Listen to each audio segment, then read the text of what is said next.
The Predator 3 is a CMOS FPV camera from Foxeer, which advertises to be an all-weather racing camera which supports 16:9 and 4:3 aspect ratios, is switchable between PAL or NTSC, boasts a low 4 millisecond latency, a 5 to 40 input voltage, all while weighing 5.5 grams, which is actually more than 0.2 grams heavier, weighing in at 5.848 grams. In this video, we will put the camera through a wide variety of technical testing and specification validation, including picture quality testing, raw electrical latency testing, various dynamic range and light effect testing, and other tests I believe will help you determine how well this camera will perform for you.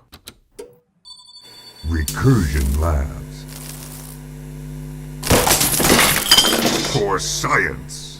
We will start with basic power consumption and efficiency testing. Connected to my bench power supply, we will see how much power this camera consumes at 12 volts, which is the nominal voltage for a 3-cell battery. At 12 volts, the average power consumption is 38 milliamps, which is only 456 milliwatts of power. Bringing the voltage up to 30 volts, the current draw drops to only 14 milliamps, which is actually a little less than 420 milliwatts, indicating that not only is this camera efficient when it comes to power requirements, it also has efficient power regulation. The second part of the power test is to determine how much heat this thing generates under nominal load. For this, switch to Thermal Vision.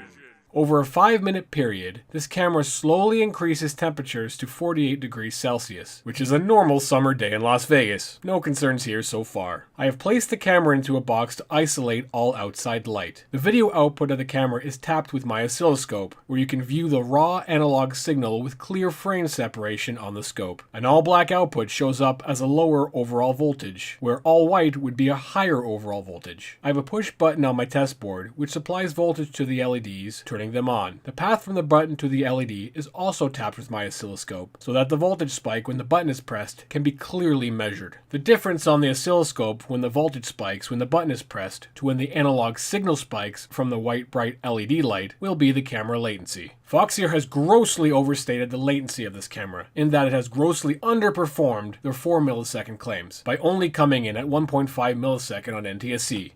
Wait. That's a good thing. It overperformed their 4 millisecond claim, and did so consistently over hundreds of tests. On PAL, this camera has followed the pattern of every other camera I've tested, and has come in even less at a consistent 1.275 millisecond latency. I'm starting to wonder where vendors are pulling these numbers from. They're ass. Because none of them have been correct in both directions. The Runcam Racer said 8 milliseconds, and here, Foxeer says 4, but they both perform the exact same to at least 0.01 milliseconds. Here, you can see that when the LED turns off, the camera shows a change at around 1.6 milliseconds, like the Runcam Racer, but then registers about half light for about 20 milliseconds. My guess this is due to how the camera handles transitions to ultra-low light, which had very surprising results. Perfect segue. I've constructed a double diffused LED fixture, which I connect to my bench power supply. It has incredible range and resolution, where it can get extremely dim, and visually change brightness in 10 millivolt input increments. We will use this to test how much light is required on a surface for it to be visible from the camera. To measure this, I have a digital Lux Meter, which can be seen by the camera as a reference. Right away when testing, I was surprised by the camera, since I had to put extra effort in my lab to have the camera see all black. At 0.1 lux, I was able to make out the image and read the meter, albeit with quite a bit of ISO noise. At 0.3 lux, which is the surface light from the moon at full brightness, the image was surprisingly viewable, meaning this camera should do very well in low light situations, which could include night flying. When increasing the brightness from there, the camera performs relatively as expected. Now for image testing, because who cares how well a camera performs if it looks like rabbit feces? First, please excuse the black line on my lab monitor. In both PAL and NTSC, the camera shows the line, which is generated when the monitor refreshes the screen, something that was not seen in other cameras tested. The color reproduction is not perfect, but it's not bad either. The only color that looks off are the yellows, showing a hint of green being added. Some of the other colors are slightly washed out, but not far off. The color pixel artifacts at the edges of the whites typically seen on CMOS cameras are definitely present, but nothing I would consider excessive. Putting the camera into the center of a large printed protractor, we can use the FPV feed and a straight object to determine the angles the camera can see. This camera came with a 1.8mm lens, with no advertised FOV. The FOV measured at the middle of the frame came in at 146 degrees, and and measured at the upper corner at 160 degrees. This gives an average horizontal FOV of about 168 degrees. I made a custom image with distributed equally sized squares and circles to test how the camera may distort the perspective of an image over the surface of the lens. The perspective is good across the image, but the corners definitely fold the image in significantly due to the fisheye of the 1.8mm lens. Objects in the center 50% of the screen are not warped too badly, but after that, warping of objects can be extreme. This isn't a camera problem, but is due to the lens. The benefit is a greater FOV, which is about 35 degrees more than a 2.1mm lens. There is a trade-off here that will come down to your personal preference. For the wide dynamic range sun tests, I put my small 900 lumen flashlight at a distance that would take about the same space on the camera that the sun would to see how the camera will respond. Outside of a lens flare and a bright halo around the light source, the rest of the bench was clearly viewable. I did notice that the edges of the camera would darken significantly in certain circumstances, which may have to do with how the light enters the lens at the corners to the sensor. For the extreme light test, I took my 5000 lumen flashlight up close and turned it on and off repeatedly to see how the camera would respond. The image went gray where the light was on due to the close proximity and the amount of screen real estate the light took up. You can observe how long the camera took to recover once the light was turned off, where the first frame is completely black, and subsequent frames the camera recovers to a normal state. The Foxeer Predator version 3 is a solid performer, with a latency that should make any racer or pilot that enjoys the flight characteristics of faster response times extremell happy with this camera's impact on your overall latency. The image quality is perfectly fine, with only slight discoloration and color artifacts at the edges of the whites. The 1.8mm lens may be too extreme for some pilots, but it's possible to replace the lens with another if you wish. But best I can tell, you cannot order one with another size out of the box. This camera really impressed me with how it performed in low light situations, and I will personally be putting this on a rig that I will be using for some low light flying, where originally I was hoping that the Caddx Ratel would fit that need. If you're looking for a solid performing racing camera that you can fly on night tracks or in low light indoor tracks, this camera should definitely be on your shortlist. Version 4 of this camera is about to come out. While the improvements between versions are typically incremental changes to the firmware, I hope any improvements Foxeeer attempts to make does not come at the expense of low light handling or with additional latency due to extra image processing they may add to the firmware. I would also not assume that any other version of this camera will perform as tested here unless verified.